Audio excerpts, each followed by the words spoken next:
Welcome back to Backward Point Podcast, a podcast where I have, for some reason, gone and done a full, beautiful haircut because I thought Pakistan was going to win and I was going to do a final review where Pakistan takes the Tri Nation tournament. And so I had my haircut booked 2 hours before the game, after the game ended, and now look like a clean boy, but a boy whose heart is broken. And another boy who is in front of you guys telling you that we told you so. We told you not to get your hopes up. We told you that things are not looking well. There are still cracks in this team. And well, here we are with me as always to put some rationale behind the passion of investing in Pakistan cricket. With me as always, Bashar Sayyed. I think at this point, we've been doing this podcast long enough that we've seen these highs and lows of the Pakistan team. Yeah. For instance, that India versus Pakistan match that happened in Sri Lanka in the last Asia Cup, Pakistan had India like 66 for 4. And you were like, we're back, baby. This is it. This is it. But now we're like, okay, calm down because things can, as high as you can go, the lower you fall. And we were very cautious in the last episode not to over celebrate, to keep our emotions in control. And I wasn't really expecting this sort of a match, if I'm being very honest, because a Karachi pitch is typically known for how flat it is, how high scoring it is. Just the last match, 350 was scored and chased. So to have a two-paced wicket this time around was a shocker. Was it the same wicket they were playing on, or was it a different wicket? I'm not sure. I can't say.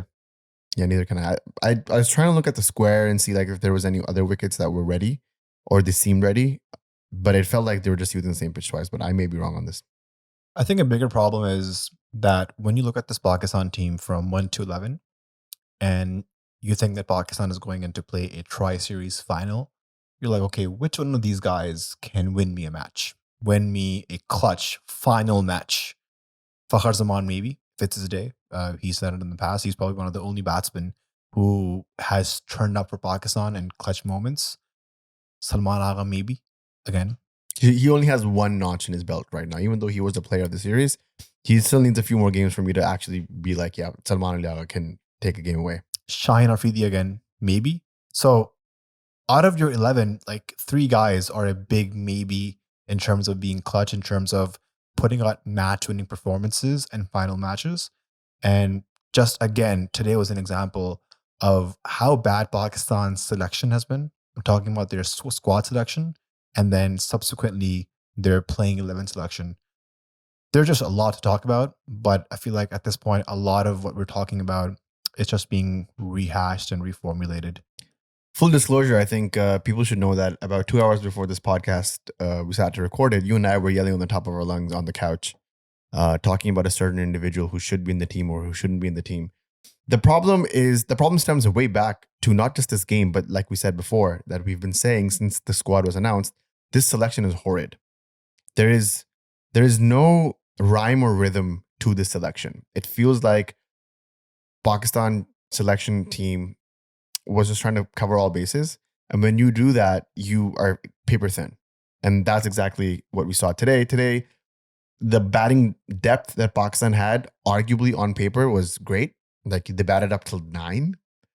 But even with that batting first, they couldn't even cross 250. Let's talk about it. Let's talk about, firstly, Pakistan made one change in this match. And we were talking about this in the exclusive Patreon chat, that if Pakistan were to make one change, I think it should have been Hasnain out, Faheem in, because you're using this series to experiment, to try different combinations. And Pakistan sits out Hasnain, they bring in Faheem Ashraf, which promises to give them a few overs with the ball as a first change third seamer, and also adds significant batting depth. So that happened. And Pakistan wins a toss and they choose to bat first. And that was also a bit surprising to me, just because the last match, literally you won chasing 350. It was a record chase. So is Pakistan not confident in chasing once again against probably a higher quality bowling lineup? I think it was more of the sense that, I know we're very macroscopically like zooming into this and reading every single thing. But if we take a step back, this was just a preset series, a trial series before the main ICC event. So Mohammad Rizwan and team were most likely using this as a platform to test themselves out in a situation where in the Champions Trophy, if they do have to bat first, do they have the firepower to cross 280, 300? Do they have the firepower to rebuild an innings in the middle? Do they have the patience to see off the new ball and command a platform where your bowlers can come in and bowl worry free? I feel like Pakistan team got found out. Pakistan team got exposed in the fact that they maybe don't have the firepower or the confidence to up the order to keep those runs steady. And then maybe middle order is stable with the Rizwan and Salman Liaga. But after that, Tayyab Tahir showed some restraint. But, there's just glimmers and cameos here and there. There isn't a solid performance that can take you from 1 to 9. They can take you from 0 to 300. I also think that Pakistan in this game misread the conditions. I feel like they were going out there and trying to score 350 on a pitch where 280 would have been more than enough. If Pakistan had scored 280 today, Bashar, I believe Pakistan would have won. How do you think, on what basis are you saying Pakistan meant to score 350? Because I was just watching Pakistan's batting in the middle overs, and Rizwan and Salman had a partnership of 88 runs off 120 balls, and a lot of that was actually covered towards the back end of their partnership. So when I'm watching their innings, it took 13 balls for Rizwan to get off strike, and Rizwan and Salman were both struggling. So I'm not sure how you're saying they were going to hit 350. How did Fakhar Zaman get out? He got caught short mid. How did Babar Azam get out? Caught driving. How did Shakil get out? Well, that one kind of stayed low. But my point is that from the top order, takes Rizwan and Salman Liaga's innings out because they went back into their shell and they tried to rebuild. I don't want to talk about that. I'm talking about the 3 above them and the 2 below them. But none of them got out slogging. It was horrid. Or looking. The way Babar was just playing it was a check shot off drive. Well, Babar, we can talk about that, but Babar had just scored the delivery before that. A beautiful shot off the covers. Just see that one off. Dab it a third man for a single like you always do. Like it seemed like he was hell bent on making sure that his striker was 110 and he scored 100 on this pitch, which I don't think was the right approach. Even with Fakhar Zaman got dropped in the second or third delivery of the innings. And that should have been a wake-up call that the ball is staying low. You cannot play across the line. This is not a 300, 330 pitch. This is a 250 to 280 pitch. And aim for that, you probably succeed. If the Pakistan had gotten somewhere between 270 and 280, I believe this game would have been done and dusted in Pakistan's favor because, when they're under a run of ball, the situation is different. If they were over a run of ball, because Pakistan did have New Zealand sort of in a bind in the middle. If the Latham situation would have been sorted out, I think Pakistan would have actually kind of gone on top of this. But as it stands, they were runs short, 30 to 40 runs short, in my opinion. And it was only because of the attitude and their POV on how this inning should have been conducted. And then it was really weird for me to see Shah and Faheem Ashraf near the end through the quote-unquote power hitters, the quote-unquote finishers. Khushdil goes for 7 off 18. And my boy Faheem Ashraf goes 22 off 21. And at a point, he was like 10 off 13 or 15. Faheem's ODI batting average is 10, and literally when he was on 10, he got stopped at deep fine leg. Yep. So bro is just coming up and living up to his stats. He's proving that stats don't lie. I mean, at this point, the only batsman that actually showed a lot of courage, in my opinion, was Naseem Shah. Let's talk about Naseem Shah. I'm actually quite pissed at the fact that we are considering Shaheen Afridi as a better batsman than Naseem. I think at this point, there is enough evidence out there. We've seen enough scenarios where Naseem has come into bat and he has shown a lot more restraint. Yeah, he has shown game sense, game awareness, whether it be him finishing matches against Afghanistan in the Asia Cup, whether it be him finishing matches against Afghanistan in a bilateral ODI, whether it be Naseem having a match-winning partnership with Salman Agha in South Africa to help Pakistan win the series. And even today, Naseem comes in, and that is Pakistan's second highest partnership between Naseem and Faheem. So I'm not sure exactly what's going on with Shaheen, but we've on this podcast, it's a running joke at this point that Shaheen Afridi has one shot, which is clear his left leg and swing for it. I think at this point, if you're batting at number 8 for Pakistan, he should be doing a lot more hard work in the nets on just like technical work. Basic power hitting and technique of how to increase your stroke range, because currently just has one shot. If it's in the slot, it'll go for 6. If not, he's out. So I have some interesting stats. I pulled up test ODI T20I batting stats for Naseem Shah and Shaheen Shah Afridi. So it's not the best. they both kind of have tail ender numbers, but one number does stand out to me, which is Naseem Shah's high score of 40. They both have an average of 10-ish, 10 and a half. And Naseem Shah's strike rate is lower. You're looking at the wrong stats. You need to zoom out and look at just Naseem's ODI stats. Naseem's ODI batting average is 29.25, whereas Shaheen's batting average is 13.72. That's nearly half of what Naseem's is. So clearly we're seeing Naseem can hold his own with the bat. The strike rate is very similar at 82 and 83. I mean, I think at this point it's a seniority thing, no? It's an ego thing. Shaheen doesn't want to give that a spot to I Naseem. don't think it's up to Shaheen at this point. It's up to the captain and team management on who they trust more. Who's going to have that conversation with Shaheen? Rizwan? It has to be Rizwan, or it could be Akibal. Does this stat even occur to them that, hey, maybe we should bump Naseem over Shaheen and we can squeeze an extra 10 runs? I think absolutely. I think it should happen. Okay, I hope it does. I subscribe to that idea that Naseem is a better batsman than Shaheen. He's just more versatile at this point. He can play along the ground, all over the ground, I should say. Because you're right, Shaheen just has that one shot that that moving the feet away and just going down the ground. Don't forget Naseem's 40 odd against Australia in Australia. I was just thinking it's a high score of 40. That's probably what it was. Yeah. So Naseem Shah, like again, I said like the only batsman that kind of showed some writ was Naseem Shah. Tayyab Tahir, you were kind of fond of that innings. It kind of seemed like he was going up for everything. Not to invoke Usman Khan's name, but it reminded me of an Usman Khan innings where, yeah, he did score 50 against Australia, but at what cost? I think you're underrating Tayyab Tahir. I think his innings was pretty good. He used the field pretty well. There's one shot he hit for 6. Mid-on was in. He hit the ball over mid-on for 6. And then fine leg was in. He played a lap shot over fine leg. So he has the shot ranges to be batting in the middle overs. And also he can clear the fence. I'm currently reading this book. It's called Hitting Against the Spin, How Cricket Really Works. It's a book by Nathan Lehman, who is the former team analyst of the England cricket team and the current director of strategy of Multan Sultans. So he talks about how ODI cricket works. There's 3 power plays. Power play number 1, 1 to 10 overs, so only 2 fielders outside. In that power play, you need guys who can hit over the top, hit gaps, play aggressive cricket. And then in the middle overs, you need guys who can sort of rotate strike, hit that odd boundary. And then the last 10 overs, because there's 5 fielders outside, you need guys who can clear the ropes, guys who can hit 6s. And that's where Pakistan is currently lacking behind. Tayyab Tahir can hit 6s. Huizul Shah, his batting is not coming off. His bowling is even horrendous in that. And the issues that Pakistan walked into this tri-series have just become far more highlighted. And we are about 5 days away from Pakistan's opening match of the Champions Trophy against New Zealand at the same ground that the tri-series final happened today. And lots of issues. I think with Tayyab Tahir, it's more of like a confidence thing for me. I just haven't seen enough to be like, yeah, this is the guy who's going to swing us over.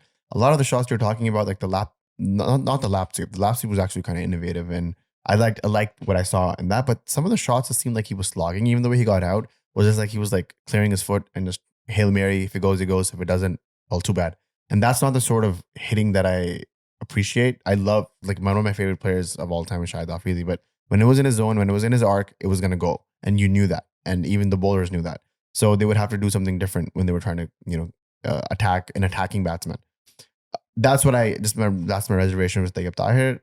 Maybe he's also batting a bit lower than he usually is. What I don't understand is why don't we try a Kamran Ghulam at that place where Tayyab Tahir is? Didn't he score a beautiful 60 off 30 or something against South Africa? And he was man of the match. Then what are we doing with Tayyab Tahir now? So look at things from Kamran Ghulam's point of view. He comes into Pakistan ODI team. He plays at number 5, plays a blinder of a knock, 60 off 30, played the match. And then the next series, he is pushed to at number 3. That is the first game against New Zealand in this tri-series. And then after one flop innings, he is dropped. Saud Shakil comes in and... He has 2 back-to-back flop innings. He has back-to-back flop innings, but Saud Shakil still remains in the team. Because of experience? What do you do next? Well, you're now going into the Champions Trophy. This is where stuff gets real. Do you bring back Kamran Ghulam because of his past performances? If you do, does he play at number 3? Does he play at number 5 where he's already scored runs? What kind of messaging is going to these players? clearly this is a lack of role definition, a lack of clarity in the team planning and the management. Sure, how do we fix this mess? Because this mess wasn't there literally 2 months ago. Pakistan cricket, 1 minute down, next minute up, found a way to make a mess of something that was pretty straightforward. Like, I look at this 11 and there's just a few slight changes I would make that would probably regain the balance of this team. You move Babar to 3, you take Soshakil out, you put in a general opener with Fakhar Zaman, maybe Do you Abdullah know Shafiq, maybe Abdullah Imam Shafiq scored a century today? I heard about that. Fakhar Zaman or Abdullah Shafiq, whoever you want. And everything sort of falls right back into order. Babar is at 3, Rizwan's at 4, Salman Agha's at 5. Maybe you could push Kamran Ghulam at 6, or if you want to keep Tayyab Tahir at 6, that's fine as well. If you want to keep Khushdil Shah really bad, fine, you keep Khushdil in there as well. And then you get Haris, Shaheen, Naseem, Abrar. Even there, I would actually make a few changes because I don't think Abrar is the guy to take you into the Champions Trophy. You and I were talked about this. You actually were quite adamant saying that Abrar is a finger leg spinner and they have a short shelf life and they get neutralized very early because they only have a few tricks up their sleeves. Just today, Abrar got swept for 4 boundaries, 3 by Daryl Mitchell, 1 by Latham, and He had no reply to them. no response. And that's where I feel like Abrar is a little bit one-dimensional, where if he gets whipped, that's it. He doesn't know. He has that Shaheen Shafiri problem where if Shaheen gets whipped for a 4 or a 6, like he just wants to go for that magic delivery and he gets whipped again. There's no defensive measure with these guys. Let's do a deep dive on Pakistan's spin bowling issues because I think that is probably the biggest issue that Pakistan's That is current probably team the has. reason why you and I fought. Like, not fought, but argued 2 hours ago. And typically we tried not to have discussion on cricket outside of the podcast. But this was a heated debate. This got so heated that your wife had to call us and be like, "Miguel's sleeping. Shut up, guys. Keep it down." Yeah.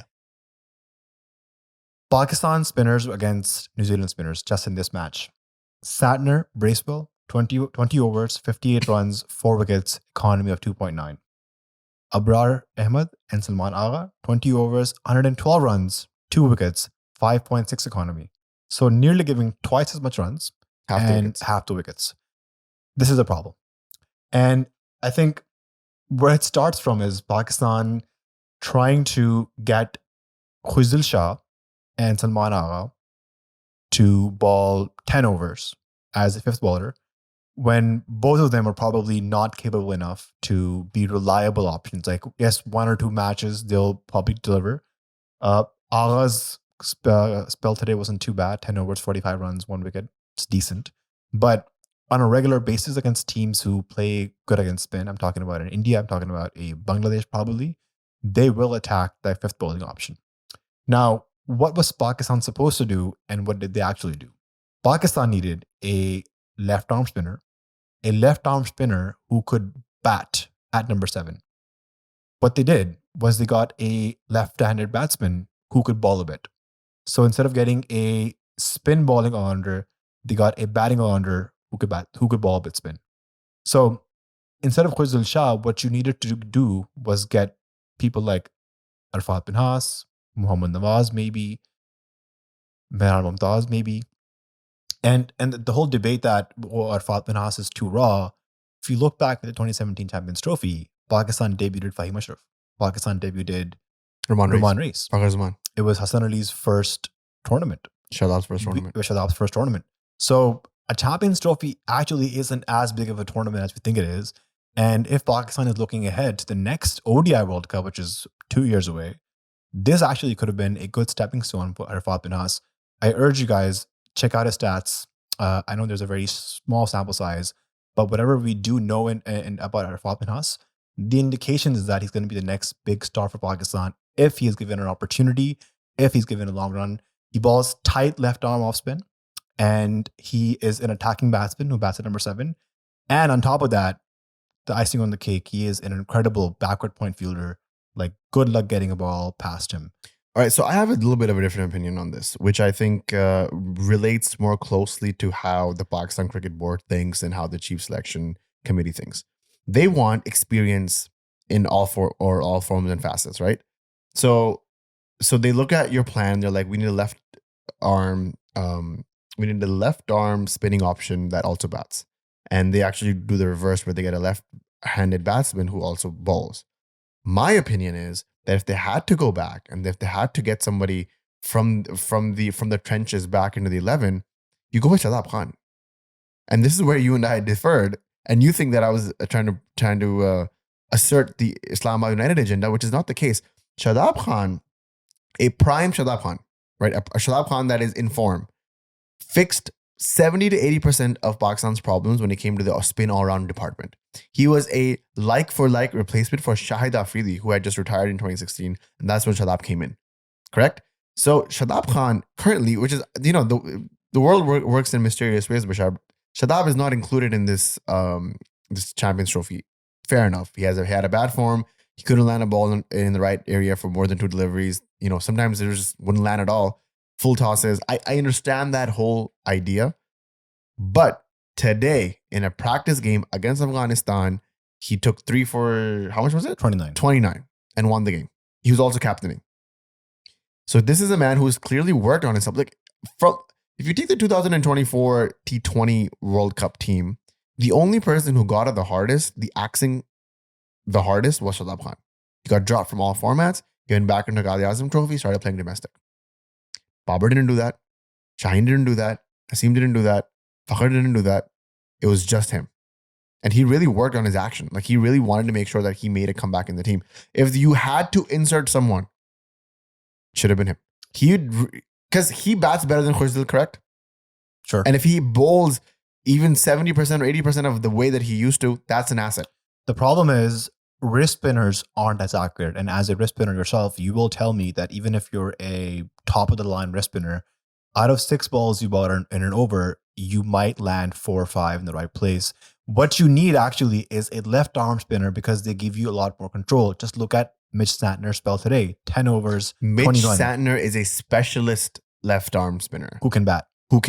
And I think he turned into an all-rounder later into his career. He wasn't that when he started his career.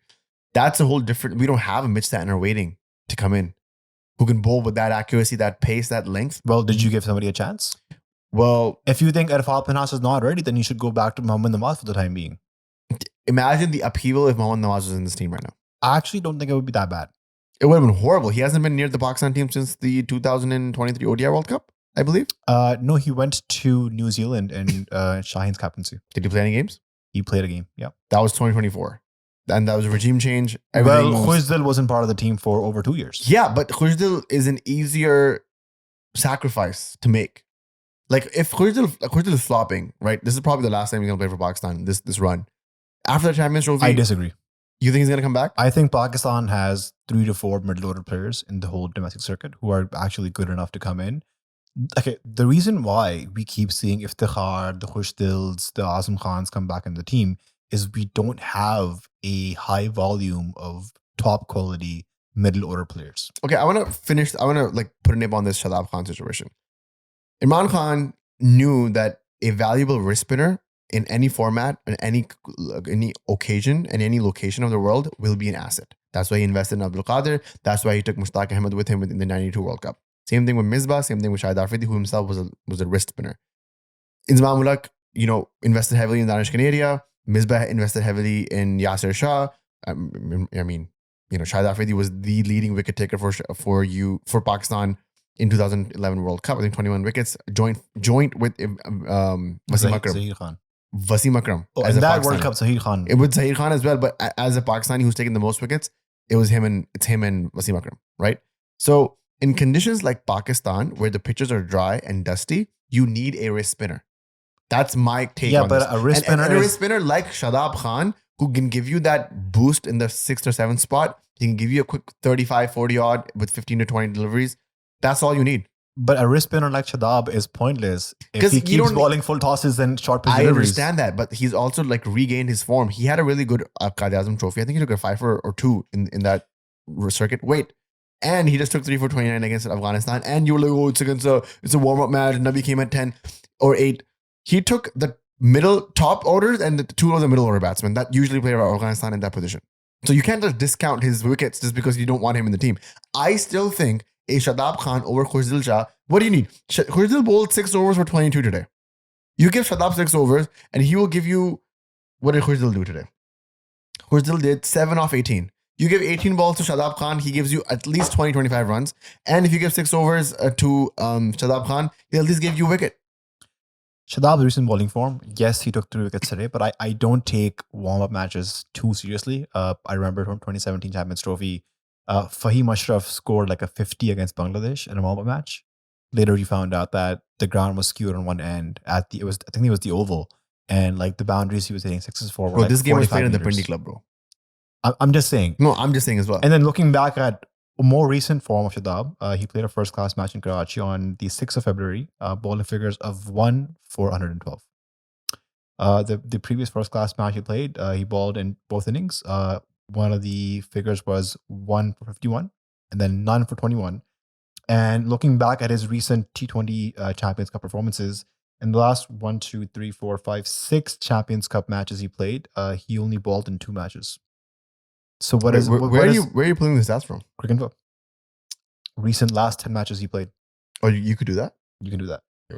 I know there's a fifer in there somewhere. There is no fifers here. Bro, I'm not blind. I saw a fifer. There is 0 for 22, 0 for 10, 0 for 43, 1 for 51, none for 21, 1 for 112, and then 3 for 29 today. Okay, then. So I'm not sure on what basis you're saying that Shadab Khan is back in form. He's in rhythm. He's going to be bowling great. Just by like 1 innings today doesn't resolve that.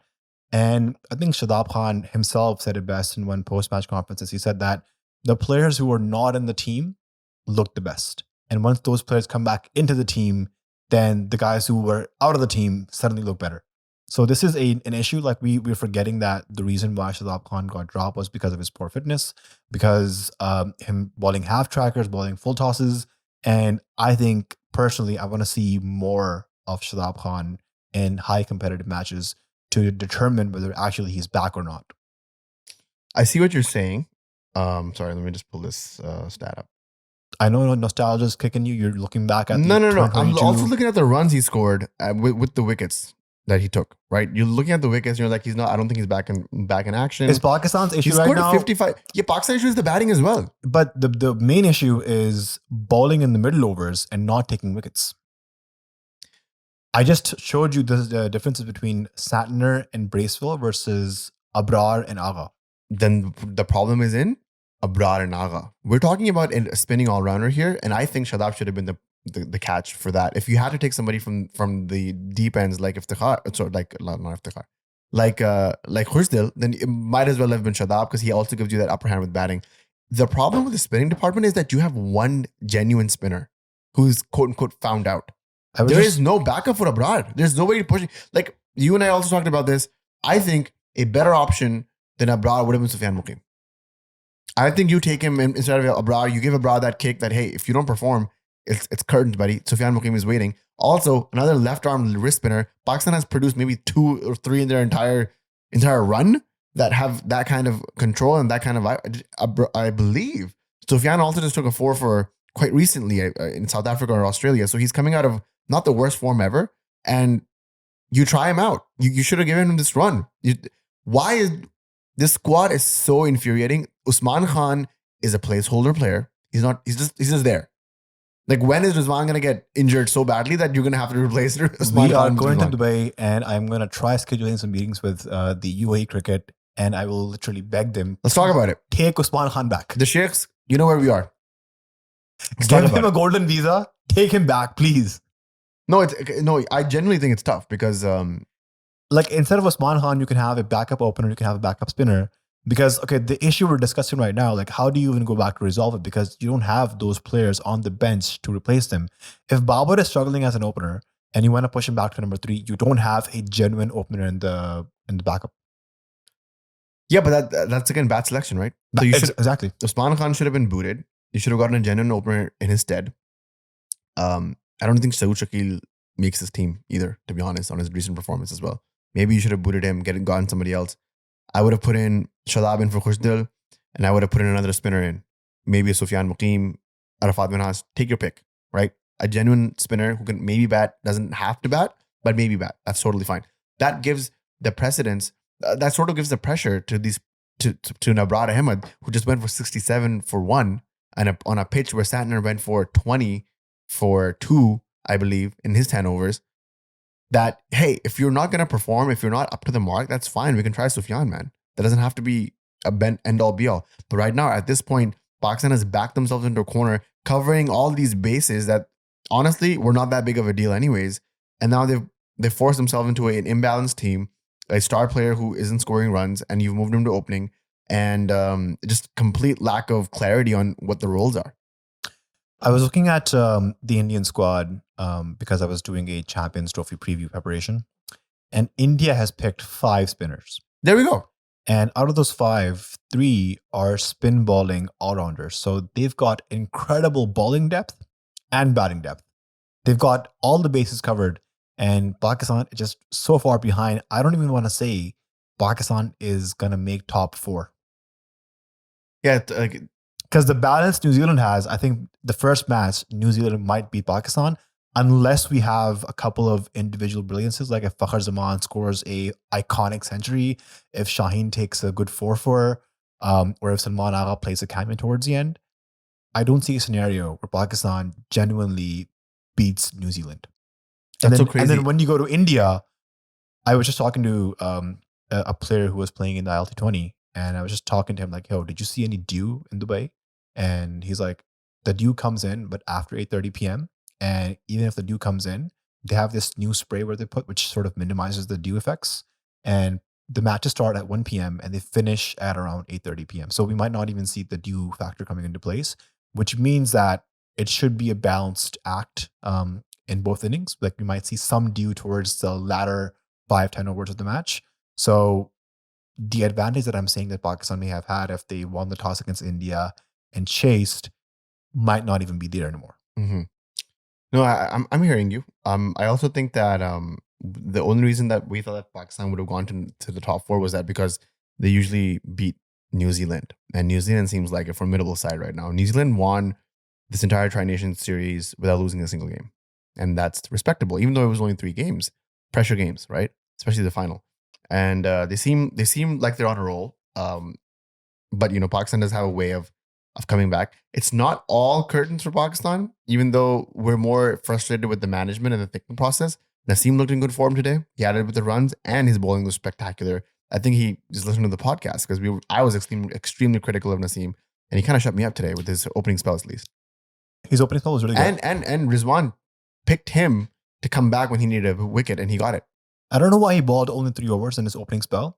And I saw a stat where they showed that the Pakistani bowlers were able to extract more swing off the pitch. I think Pakistan got like 2.4 degrees of swing versus New Zealand got like 1.1 degrees of swing. I think it's a lot. That has to do a lot with Naseem Shah, because Naseem Shah was making the ball talk, man. That ball was the issue with Naseem Shah, and this is the issue with his bowling with the new ball, is his ball swings outside of his hand. Like, so as soon as he releases the ball, it just starts swinging. Yeah.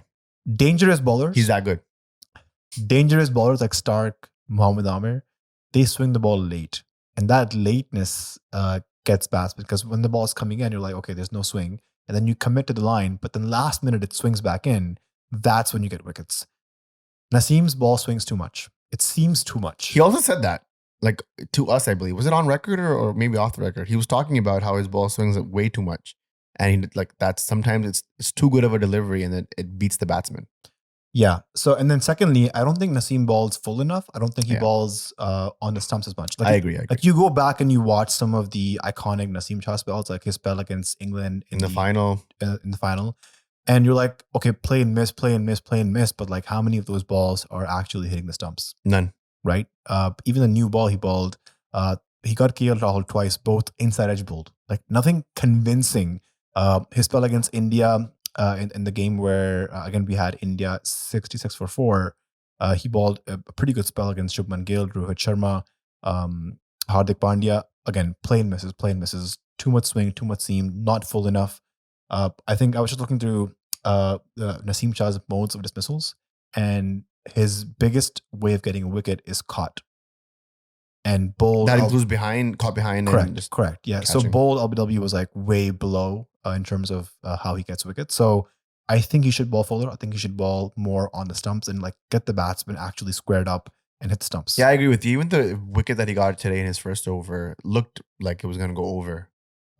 with the naked eye, and then you look at Hawkeye and you're like, oh, it was just clipping and it was umpire's call. So I do agree that he should bowl a bit fuller, because if he is getting that swing, even if it's like right after he releases the delivery, and the ball swings immediately, that's fine. But if it's full, you can beat him with length. He bowls a lot, like even on ODIs and T20s, he bowls that test match length. Correct. Which is great in test matches, because you play and miss is part of the game. It's a patient game. When it's ODIs, maybe you can get away with it a little bit. T20s you can't, because if you're not bowling stump to stump, if you're not bowling full, if you're not taking the risk of getting smacked, then you're not taking as many wickets. And the reason why he was successful in the PSL last year was, I remember he was bowling a lot fuller. He was getting bowled, he was getting plumb out, he was getting two modes of dismissals more into play by just keeping the length a little bit closer to the batsman. I'm glad you mentioned the PSL, because I feel like in the PSL, Naseem Shah is the main pacer for Islamabad United. So he has that responsibility that he has to get wickets. Like, he's the guy who has to do it. In the Pakistan team, he shares a new ball with Shaheen Afridi, who is known for getting wickets in the first over. So I feel like sometimes, and this is just my assumption, that because Naseem is bowling with Shaheen, he oftentimes just becomes a container, and then Shaheen becomes a wicket taker. You think that's in tandem? Like that's a conversation they've had, or is this how it's played out? No, I think Naseem believes in bowling in partnerships, and I feel like Naseem and Shaheen do complement each other well. But the complement only works because Shaheen attacks, then Naseem dries up the runs on one end. Like that game against, again, I keep going back to the game against India in the Asia Cup. Shaheen was taking wickets. He got Rohit and he got Virat Kohli out. On the other end, Naseem was drying up the score. Yeah, so the pressure was mounting. But what would have happened if Naseem also attacked? We might have seen more wickets. Right? 66 for 4 would have been 66 like for the 6. Same conditions, you look back on the lengths that Mohammad Siraj was bowling, especially in that Asia Cup final. Full on the stumps. Quick. Like if the batsman is missing the ball, it's hitting the stumps. Yeah. Like it's timber. Yeah, I agree. I think Naseem Shah could work on that. Just get more modes of dismissals into the game. Like at this point, yeah, edge is definitely something that is in play when he's bowling, because he's swinging out so much, and every now and then you get that rapid in swinger of Shah. You've seen the one where the Rizwan is like parallel to the ground trying to catch it. I still think he doesn't have complete control over his line. A lot of wides this game. One that went for 4. Pakistan in this game 16 wides, just completely the lack of discipline, because at this point, if you have a low total to defend, you can't be giving up 16 wides. Naseem at least look back in form. I do appreciate that from him, and I hope that this is a continuous form and the momentum carries him forward. Just sorry, I was mentioning the stat. So 45 wickets Naseem has in ODIs, 30 of them caught. Where do you get the stats from, bro? Don't worry about it. Bro, where do you? I'm trying to look at these stats. Do not worry about it. No, I'm gonna. Yeah, I can't even find these stats. 12 bowls and then 3 leg befores. So if you do quick maths, 30 divided by 45. That's not quick maths, bro. 67% of dismissals are caught. And the other 33% is just bowled, hit LBW. So if he targets the stumps more. Can you pull the stat of Shaheen Afridi and what his conversion is between bowled and leg before and catching? Because I think that would be a very interesting difference between those two bowlers. They do the thing that Wasim and Waqar used to do with the left-hand, right-hand combination. But Waqar was lethal because of in-swinging Yorkers, and he would keep them full and quick. Naseem needs to start pulling the length forward a little bit just to invite that other form of dismissal, because right now he's being very one-dimensional. Ready? Yeah, I'm ready. So this is Shaheen Afridi's ODI stats. This is his modes of dismissal. Shaheen has 125 wickets, 82 caught, 31 bowled, 11 LBW. What's the ratio on that? Quick maths. So you got to do 82 divided by 125. Quick maths, guys. Come on. Put it in the comments before Bashar does. 65%. Okay. Is that roundabout? It's actually not too different than Naseem was. Naseem was 66%. Yeah. Yeah, but I think Shaheen has a bigger sample size. Yeah. And like you see more bowls, LBWs. Yeah, that's true. If you include T20s as well, you get that number probably a bit more inflated.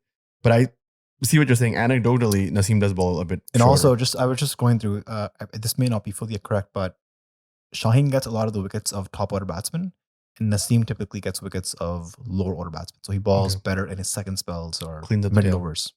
No, he was bowling lethal in this first spell, and the second spell as well. He kind of held New Zealand at bay, and if if you had gotten Latham out when you were supposed to, things would have been different. Question for you. Yeah. So Shaheen Afridi and Haris Rauf are our best ODI bowlers in the past couple of years. Yep. So they automatically play in the playing 11. Yep.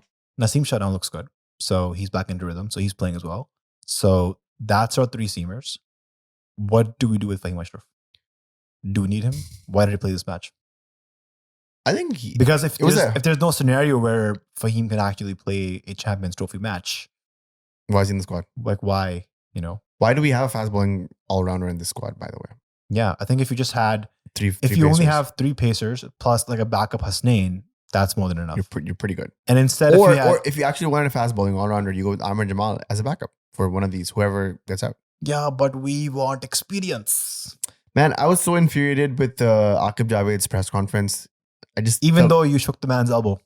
The elbow, I'm kind of regretting the elbow shake right now at this point. Because I'm like, if I can sit here and sort of rationalize all these thoughts and these schemes, then I was hoping that elbow shake would have sort of transferred some of that rationality back into Aqib Javed if he was to assume this role in the future. But it seems like I'm the idiot because I got my haircut booked right after the final, and now I look clean, but my heart's broken. I think if we do like a focus group of like 10 Pakistan cricket fans and put them in a room, they can come up with a better squad. And if you're listening, comment down below what your 15-man squad would be, and start off with your playing 11. So you're playing 11 for the Champions Trophy, and the 4 reserves. And then your 4 backups. Yeah. So and we'll judge who has a better squad. Is there any way I can still convince you that Shadab should be in this team? No. I think actually this space of Shadab not being in the team is good for him because the longer he's not in the team, the longer people will be like, yo, I miss Shadab. Distance makes the heart grow fonder. Correct. I see what you're saying. And then Shadab can use this next upcoming PSL to make a case for his comeback again. In T20 eyes as a captain. And then next year they're playing a T20 World Cup in India. Actually, not in India, in Sri Lanka, neutral venue. Yeah, of course. And Shadab leads them there. Oh, I like that comeback story. I like the way you orchestrated it more. But at the current need, I still believe a genuine wrist spinner will always get you wickets, will always take wickets in the middle.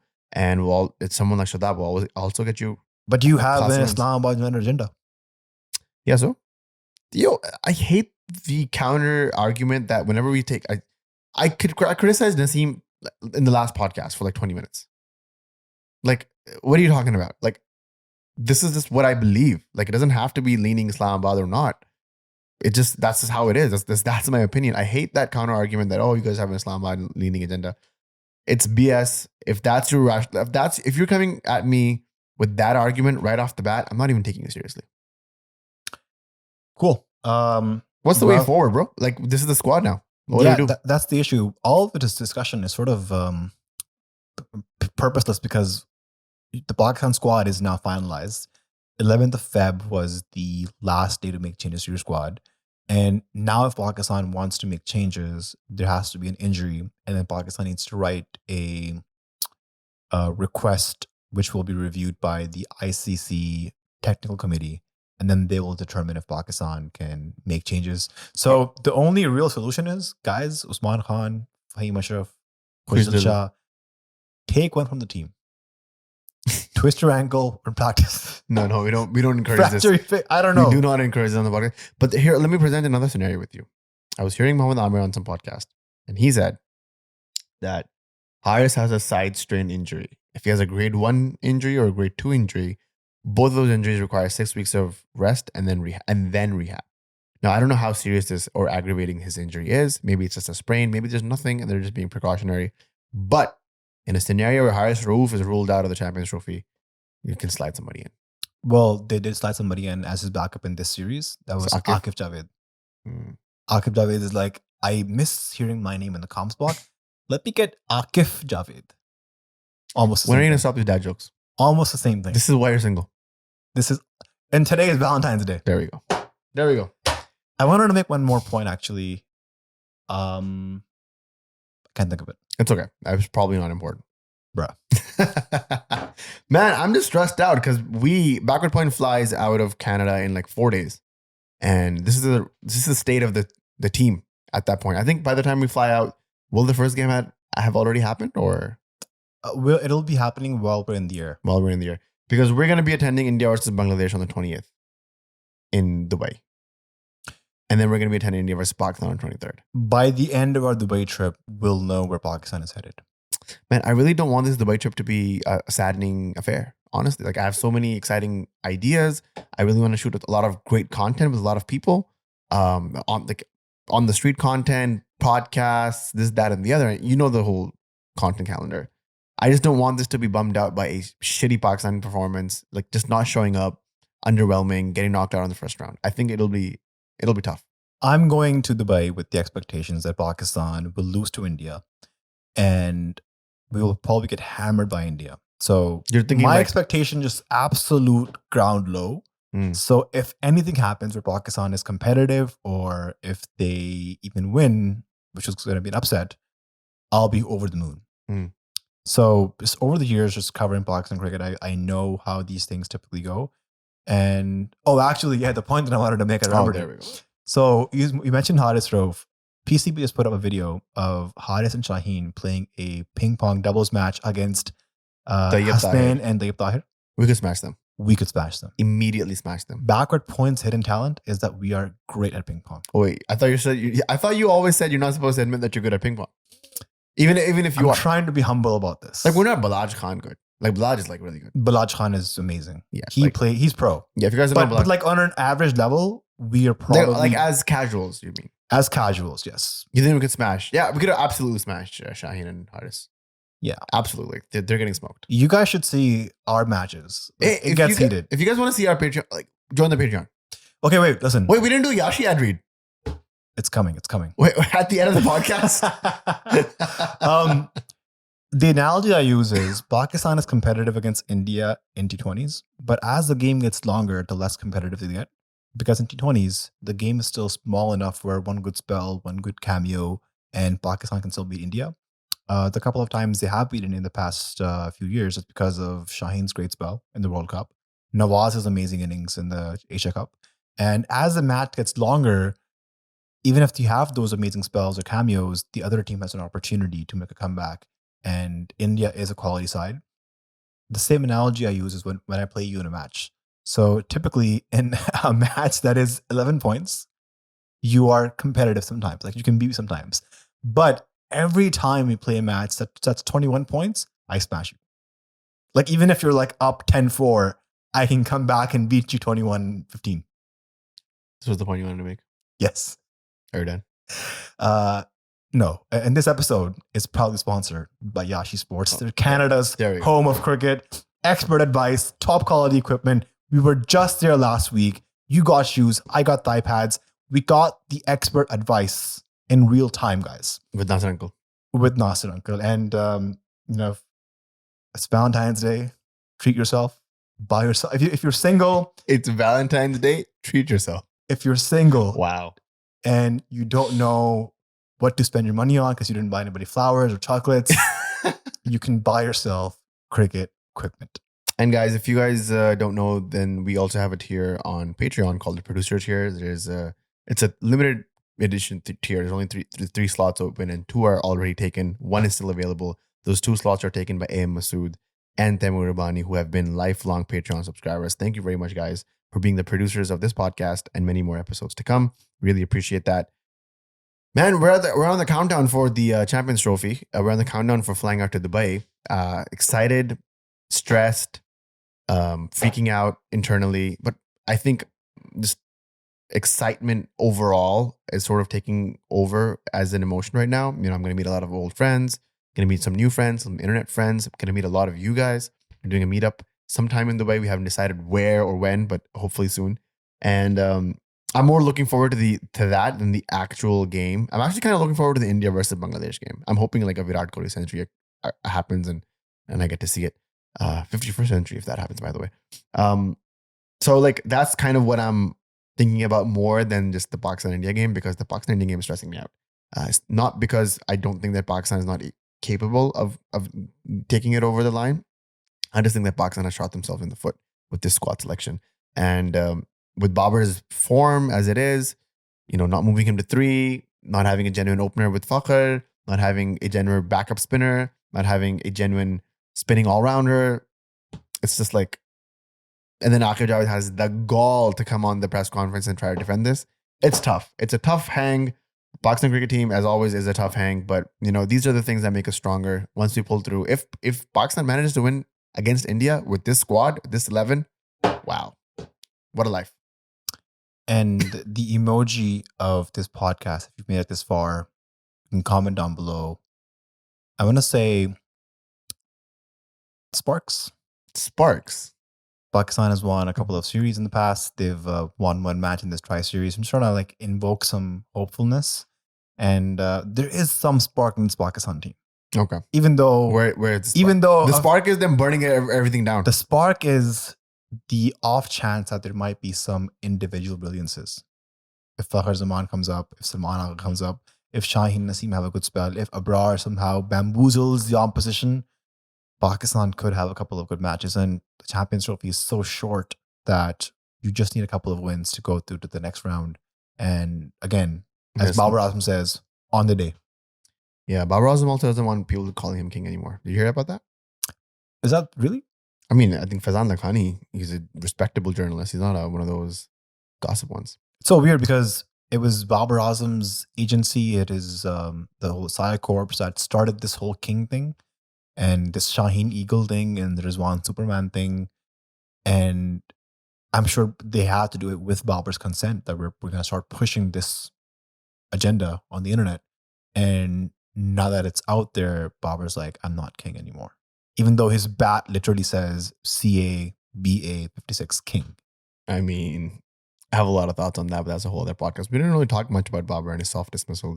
I think just one last thing on Babar.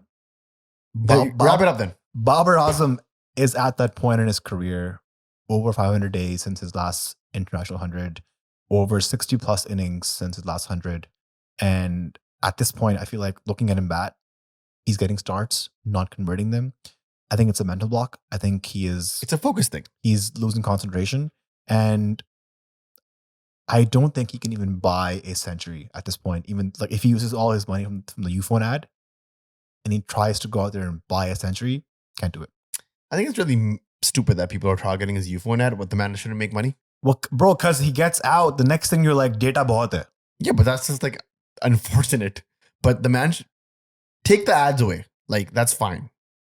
I don't criticize the ads. That's him making money on the side. That doesn't affect his game at all. What I'm more worried about is the focus thing. He just hits what is this O'Rourke guy or who did he get out to? Smith?